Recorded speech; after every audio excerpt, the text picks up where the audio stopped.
Tämän esityksen aiheena ovat sanatyypit. Ja sanatyyppi tarkoittaa, kun samanlaiset sanat taipuvat samalla tavalla, kun ne saavat erilaisia päätteitä, loppuja. Ja sanatyypit koskevat nomineja, ja nomini tarkoittaa sitä, kun se sana vastaa kysymykseen mikä tai kuka. Esimerkiksi kissa tai tyttö. Myös sanatyyppi koskee adjektiiveja, eli kun meillä on millainen kissa, pieni kissa tai millainen tyttö, iloinen tyttö.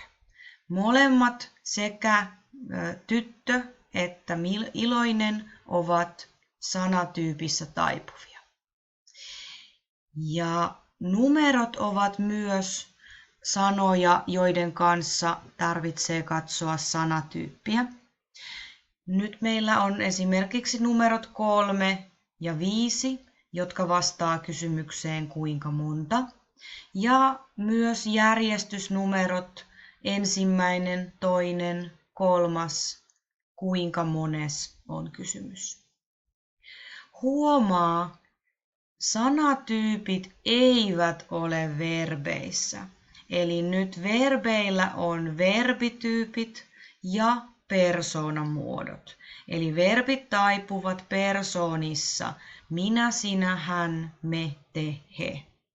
Älä sotke näitä kahta keskenään. Eli sanatyypit ja verbityypit ovat eri asia.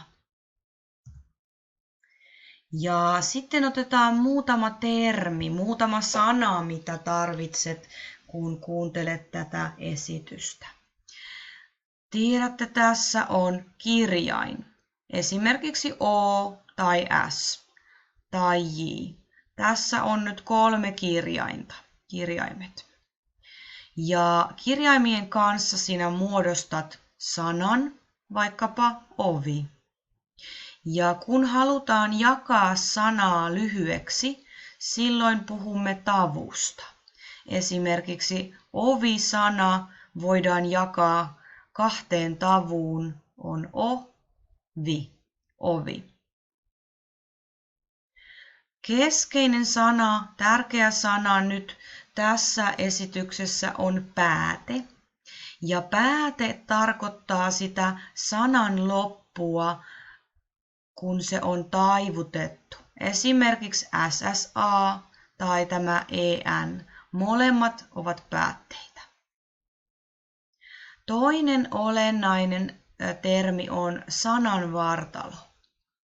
Eli nyt jos meillä on sana ovi, niin sana ovi, kun sinä lisäät päätteen SSA, niin sanan vartalo muuttuu ovi, ove. Eli ove on nyt se vartalo ja SSA on pääte. Ove, sanan vartalo ja EN, pääte. Ja nyt me katsomme, mitä sanatyyppejä Suomessa on. Ja nyt otetaan ensin näitä, mitä ehkä olet eniten kuullut ja kuulet usein. Ja kun meillä loppuu sana yhteen vokaaliin, ja vokaali on A, O, U, Y, Ä tai Ö. Esimerkiksi täällä on kissa, A ja tyttö, Ö. Silloin huomaatte, että sinun tarvitsee vaan laittaa sanan pääte tänne loppuun. Sanan vartalossa ei tapahdu mitään. Huomaa kuitenkin KPT-vaihtelu sanan sisällä. Eli nyt huomaatte tyttö-sanassa onkin tytössä 1 T, kun siellä on SSA tai N-genetiivi. Partitiivissa ei koskaan ole KPT-vaihtelua. Ja nyt otamme I-sanat omina omina sanatyyppeinään. Ja I-sanana uudet sanat. Nämä uudet sanat tarkoittavat, kun ne ovat englannin kielestä tai hyvin läheltä sieltä niin kuin vähän muutettuna. Esimerkiksi bussi tai pankki. Huomaat, ne toimivat samalla tavalla kuin tämän sanatyypin 1 sanat, eli laitat päätteen perään tänne. Kuten tyttö-sanassa, myös pankkisanassa, kun on 2K, niin me tarvitsemme astevaihtelua, kun on esimerkiksi genitiivi ja SSA. Partitiivissa ei koskaan ole astevaihtelua, eli silloin vahva aste. Ja nyt mikä on erona äskeiseen, me puhutaan I-loppuiset sanat, jotka ovat vanhoja suomalaisia sanoja. Tällainen on esimerkiksi ovi. Nyt ovi-sana, kun sinä lähdet taivuttamaan sitä, laitat päätteitä sen perään, niin huomaat heti partitiivissa ja muissa sijoissa myös, niin I tuleekin eeksi. Ja toinen sanatyyppi, joka on vähän I-loppuinen, mutta siinä on mukana nyt vaikka ri, ni ja hi. Esimerkiksi meillä täällä on nyt pieni ja suuri. Tämä on muuten samanlainen kuin ovi-tyyppi, mutta huomaat partitiivissä ei ole iitä, ei ole eetä, eli se on vain konsonantti n tai r. Eli sieltä iin otat pois, et laita eetä. Mutta sitten taas muuten tarvitset e-kirjainta.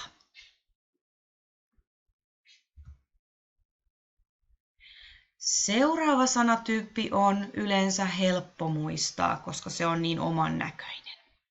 Nen-loppuinen sana, nainen, sininen, keltainen, punainen, niin niiden kanssa aina pitää ottaa tämä nen pois.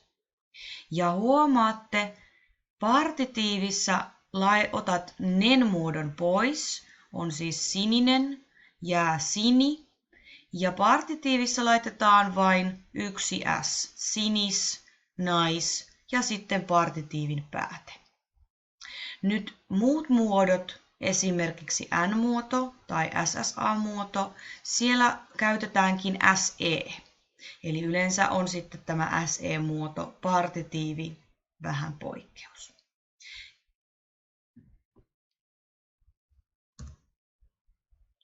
Seuraava sanatyyppi on e-loppuinen sana. Ja ne menee sillä tavalla, että nyt kun katsot partitiivia, huomaat, että partitiivin pääte oli tämä TTA tai TTÄ. Ja nyt sitten kun alat muissa kuin partitiivissa, eli ei partitiivissa, mutta esimerkiksi n-loppuinen sana, vaikka huone, huoneen, niin nyt näet, että siellä tarvitaankin ekstra e, kun laitat n-muodon ja myös ss-muodon, sta-muodon, huoneessa, huoneesta, huoneella. Näissä kaikissa käytetään kahta etä. Ja e-loppuisissa sanoissa on KPT-vaihtelu, mutta se on toisinpäin kuin esimerkiksi tyttösanassa.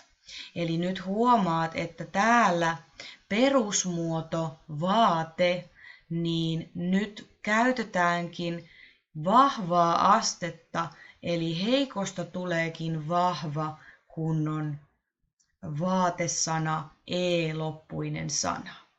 Ja tämä 2T eli vahva aste on muissa, ei ole partitiivissa, mutta muut päätteet sitä käytetään.